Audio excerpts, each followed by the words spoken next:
بسم اللہ الرحمن الرحیم۔ دبستان شبلی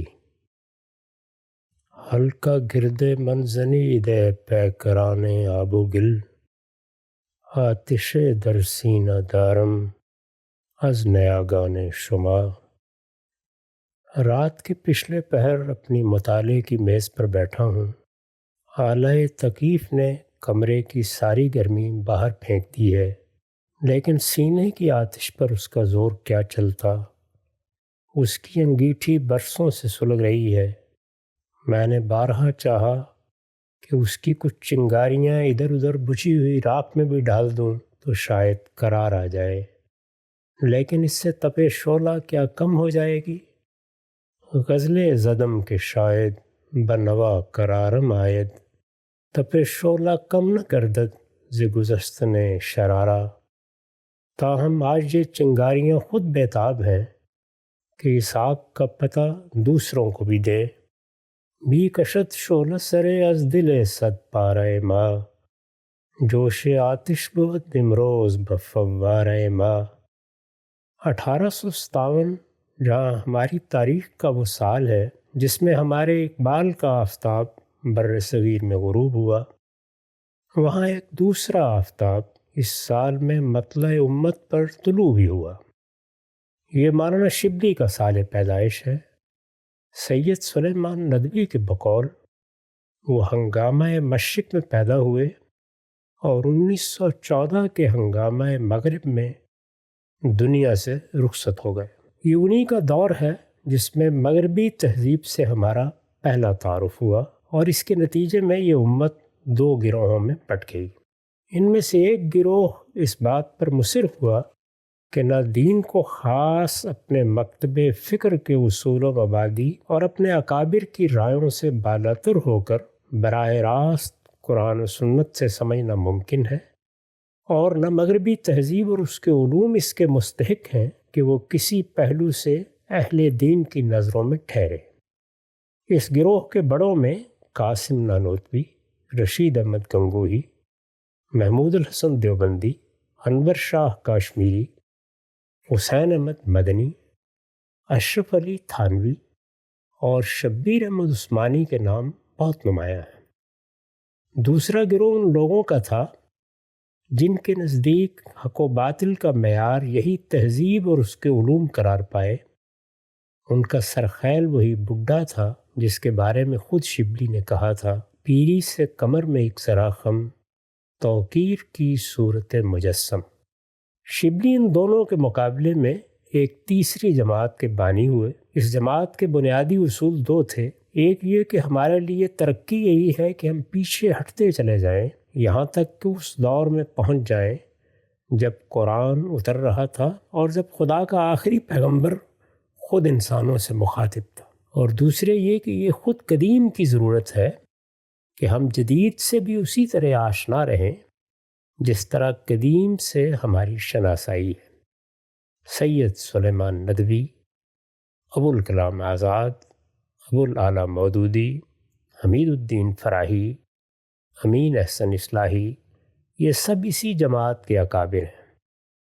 میں اسے دبستان شبلی کہتا ہوں۔ اقبال بھی زیادہ تر اسی دبستان سے متعلق رہے۔ ان کی آواز اس عہد کی خوبصورت ترین آواز تھی۔ ان کی شاعری ادب عالیہ قرار پائی، تاہم فلسفہ و تصوف سے دلچسپی کی وجہ سے ان کا معاملہ وہی رہا جو اس سے پہلے ہم اپنی تاریخ میں مثلاً غزالی کے ہاں دیکھ چکے تھے۔ وہ جس غزال رانا کے اسیر ہوئے اس پر چلانے کے لیے تیر کمان میں رکھتے ہیں، پھر اسے دیکھتے ہیں تو یہی تیر کسی اور کے سینے میں ترازو ہو جاتا ہے۔ گویا معاملہ وہی ہے۔ خدنگی جابہ توفیق امشب در کمانم بود، غزالم در نظر بسیار خوب آمد خطا کردم۔ سید سلیمان ندوی اگرچہ شبلی کے جانشین ہوئے، لیکن حق یہ ہے کہ وہ پہلے گروہی سے متعلق تھے۔ چنانچہ انہوں نے عملاً اس حقیقت کو اس طرح ثابت کیا کہ مولانا اشرف علی تھانوی کی بیعت کر لی۔ عبد الماجد دریابادی کے بارے میں بھی خیال ہوتا ہے کہ شاید اسی جماعت کے فرد تھے، لیکن ان کی داستان حیات یہی ہے کہ دانشگاہ الہاد سے نکلے اور سیدھے تھانہ کی خانقاہ میں پہنچ گئے۔ ابوالکلام اس دور کے عبقری تھے۔ ان کی تحریر و خطابت نے ایک زمانے کو متاثر کیا۔ وہ آئے تو لگتا تھا کہ صحراؤں کی وسعتیں سمٹ گئیں اور دریاؤں کا زور ان کے سامنے ٹوٹ گیا ہے، لیکن ان کے علم و عمل کی ناکہ خود اپنے ہی غبار میں گم ہو گئی۔ ابوالعلا عالم بھی تھے اور صاحب طرز انشا پرداز بھی۔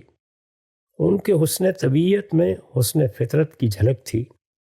وہ ان کے بعد اس شان سے اس راہ پر چلے کہ ہر شخص نے یہی خیال کیا کہ اب منزل پر پہنچ کر ہی دم لیں گے۔ اس میں شبہ نہیں کہ وہ بہت آگے گئے، لیکن پھر بھی کتنا پیچھے رہ گئے اس کا اندازہ کوئی شخص اگر کرنا چاہے تو مثال کے طور پر قرآن مجید کی آیت فقط سقط قلوبکما کے بارے میں فراہی کی تحقیق اور ان کی تفسیر کو ایک نظر دیکھ لیں۔ میں نے آخری عمر میں انہیں بہت قریب سے دیکھا ہے، پاس ادب مانے رہا، ورنہ بارہا جی چاہا کہ ان کی خدمت میں عرض کروں، بال بکشا و سفیر از شجر طوبہ زن، حیف باشد جو تو مرغے کے اسیر قفسی۔ اس دبستان میں جس شخص کو امام العصر کہنا چاہیے وہ تنہا حمید الدین فراہی ہیں۔ وہ اس زمین پر خدا کی آیات میں سے ایک آیت تھے۔ سید سلیمان ندوی سے سنیے، وہ ان کی وفات پر لکھتے ہیں، الصلاۃ علی ترجمان القرآن، مفسر قرآن کی نماز جنازہ وہ صدا ہے جو آج سے 650 برس پیشتر مصر و شام سے چین کی دیواروں تک ابن تیمیہ رحمۃ اللہ علیہ کی نماز جنازہ کے لیے بلند ہوئی تھی۔ حق یہ ہے کہ یہ صدا آج پھر بلند ہو اور کم از کم ہندوستان سے مصر و شام تک پھیل جائے کہ اس عہد کا ابن تیمیہ 11 نومبر 1930 کو اس دنیا سے رخصت ہو گیا۔ وہ جس کے فضل و کمال کی مثال آئندہ بظاہر حال عالم اسلامی میں پیدا ہونے کی توقع نہیں، وہ جس کے فضل و کمال کی مثال آئندہ بظاہر حال عالم اسلامی میں پیدا ہونے کی توقع نہیں، جس کی مشرقی اور مغربی جامعیت عہد حاضر کا معجزہ تھی، عربی کا فاضل یگانہ اور انگریزی کا گریجویٹ، زہد و ورع کی تصویر، فضل و کمال کا مجسمہ، فارسی کا بلبل شیراز، عربی کا سوک عکاس، ایک شخصیت مفرد لیکن ایک جہان دانش، ایک دنیائے معرفت، ایک کائنات علم، ایک گوشہ نشین مجمع کمال، ایک بے نوا سلطان ہنر، علوم ادبیہ کا یگانہ، علوم عربیہ کا خزانہ، علوم عقلیہ کا ناقد، علوم دینیہ کا ماہر، علوم القرآن کا واقف اسرار، قرآن پاک کا دانائے رموز،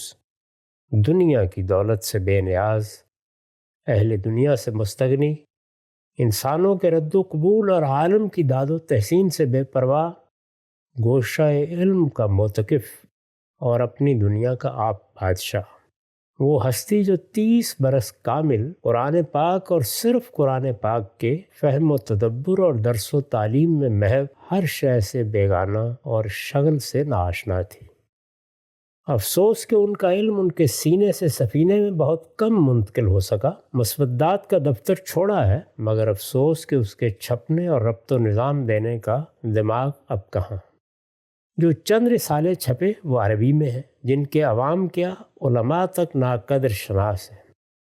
ان کی زندگی ہمارے لیے سرمایہ اعتماد تھی اور ان کا وجود دارالمصنفین کے لیے سہارا تھا۔ افسوس کہ یہ اعتماد اور سہارا جاتا رہا اور صرف اسی کا اعتماد اور سہارا رہ گیا جس کے سوا کسی کا اعتماد اور سہارا نہیں۔ اس سے زیادہ افسوس یہ ہے کہ یہ ہستی آئی اور چلی گئی، لیکن دنیا ان کی قدر و منزلت کو نہ پہچان سکی اور ان کے فضل و کمال کی معرفت سے ناآشنا رہی۔ تو نظیری ز فلک آمدے بودی چو مسیح، بعض پس رفتی و کس قدر تو نشناخ دریغ۔ یہ شرف تنہا اسی ہستی کو حاصل ہوا کہ اس نے سفر شروع کیا تو پھر راہ نہیں چھوڑی، چنانچہ اس راہ کے مسافروں میں منزل بھی تنہا اسے ہی ملی۔ امین احسن اصلاحی اسی نابغہ عصر کے جانشین ہیں۔ وہ اپنے استاد سے آگے نہیں بڑھے تو پیچھے بھی نہیں رہے۔ حمید الدین جس مقام پر پہنچے تھے ان کی ساری عمر اسی کے اسرار و رموز کی وضاحت میں گزری ہے۔ ان کی تدبر قرآن تفسیر کی کتابوں میں ایک بے مثال شاہپارہ علم و تحقیق ہے۔ ان کے قلم سے 50 برس کے معرکوں کی رودات سنیے تو بقول عرفی رومیو گوید اگر جنگ وگر صلح کے من، بکشادے گرے جب خاکہ رفتم۔ وہ عمر بھر جن لوگوں میں رہے ان میں کم ہی اس کے اہل تھے کہ ان کے فضل و کمال کو پہچانتے۔ میں نے ان کی مجلس میں صدیوں کے عقدے لمحوں میں کھلتے دیکھے اور بارہا اعتراف کیا ہے کہ تیمیشہ بدیں رہ بدرخشید نے برکے، ماں بے خبراں منتظر شم و چراغیم۔ اب اس وقت دیکھیے، پہلے گروہ کی عمر پوری ہو چکی، اس کی مثال اب اس فرسودہ عمارت کی ہے جو نئی تعمیر کے وقت آپ سے آپ ویران ہو جائے گی۔ دوسرا گروہ اگرچہ ابھی شرف و اقتدار کے ایوانوں پر قبضہ کیے ہوئے ہے، لیکن تاریخ کا فیصلہ یہی ہے کہ پرانی ضلالتوں کی طرح یہ ضلالت بھی کچھ عرصے کے بعد اس کے صفحات ہی میں باقی رہ جائے گی۔ آنے والے دور کی امامت دبستان شبلی کے لیے مقدر ہے۔ تاریخ کے مسرح پر پس پردہ اسی کے ظہور کی تیاری ہو رہی ہے۔ عالم نو ہے ابھی پردہ تقدیر میں۔ تاریخ کے مسرح پر اب پس پردہ اسی کے ظہور کی تیاری ہو رہی ہے۔ عالم نو ہے ابھی پردہ تقدیر میں، میری نگاہوں میں ہے اس کی سحر بے حجاب۔ لیکن یہ خود کس حال میں ہے؟ سید سلیمان ندوی کے خلف ابو الحسن علی ہیں، مگر وہ انہی کی طرح اب ندوے سے زیادہ دیوبند میں ہیں۔ ابو الکلام اس دنیا سے تنہا رخصت ہوئے۔ ابو العالیٰ نے جو لوگ اپنے پیچھے چھوڑے ان میں وہ بھی ہیں جو ان کے جانشین ہوئے، اور وہ بھی جن کا دعویٰ ہے کہ انہی کی جانشینی میں لوگوں سے سم و طاعت کی بیعت لے رہے ہیں۔ ابو العالیٰ کی میراث میں سے بہت سی چیزیں ان دونوں کو ملیں، مگر ان کے علم و ادب اور حسن طبیعت سے کوئی حصہ افسوس ہے کہ انہیں نہیں مل سکا۔ چنانچہ ان بیچاروں کے لیے اس کے سوا کوئی چارہ نہیں کہ یہ اسی پہلے گروہ کے دروازے پر ہاتھ پھیلائیں اور بار بار دھتکارے جائیں، یہاں تک کہ دبستان شبلی کی ہر غلطی کا کفارہ بھر دیں۔ اس جماعت میں بے شک ان کے علاوہ کچھ ایسے لوگ بھی ہیں جن کے بارے میں کوئی شخص اگر چاہے تو کہہ سکتا ہے کہ وہ کچھ پڑھے لکھے ہیں، لیکن حقیقت یہی ہے کہ ان کی حیثیت بھی اس سے زیادہ کچھ نہیں کہ ابو العالیٰ ہی کے متن کی شرح ہے۔ عرفی نے صدیوں پہلے شاید انہی کے لیے کہا تھا، قدم بروں منہ از جہل یا فلاطوں شو کہ درمیانہ گزینی سراب و تشنہ لویست۔ دبستان شبلی کی آخری نشانی اب امین احسنی ہے۔ ان کے تلامذہ و احباب میں کتنے ہیں جو اس حقیقت سے آگاہ ہیں؟ میں دیکھ رہا ہوں کہ پچھلے 10 برس سے اسی احساس کی آگ ہے جو میرے سینے میں سلگ رہی ہے۔ اس کی چنگاریاں اپنی ہی راکھ میں دب جاتی ہیں مگر بجھنے نہیں پاتی کہ آتشے کے نمیرت ہمیشہ در دل ماست۔ کبھی جی چاہتا ہے کہ ابو العالیٰ کے جانشینوں سے کہوں، دستے ہر ناہل بیمارت کند، سوئے مادر آ کے تیمارت کند۔ کبھی خیال آتا ہے کہ امین احسن کے حلقہ سخن سے عرض کروں، آن ایست کے من ہم نفساں را بگزارم، با آبلہ پایاں چکنم قافلہ تیز است۔ دیکھیے قلم کی سیاہی خشک ہو گئی۔ یہ حادثہ میرے ساتھ پہلی بار نہیں ہوا۔ میں نے جب بھی یہ داستان سنانی شروع کی یہیں پہنچ کر ختم ہو گئی۔ کبھی لفظ جواب دے گئے، کبھی رشتہ معنی میں گانٹ پڑ گئی، کبھی سننے والے سو گئے، اور آج قلم اینجا رسید و سر بشکست۔ یہ شاید میرے لیے اس حقیقت کی یاد دہانی ہے کہ سخن از تاب و تب شعلہ بخس نتواں گفت۔ 1987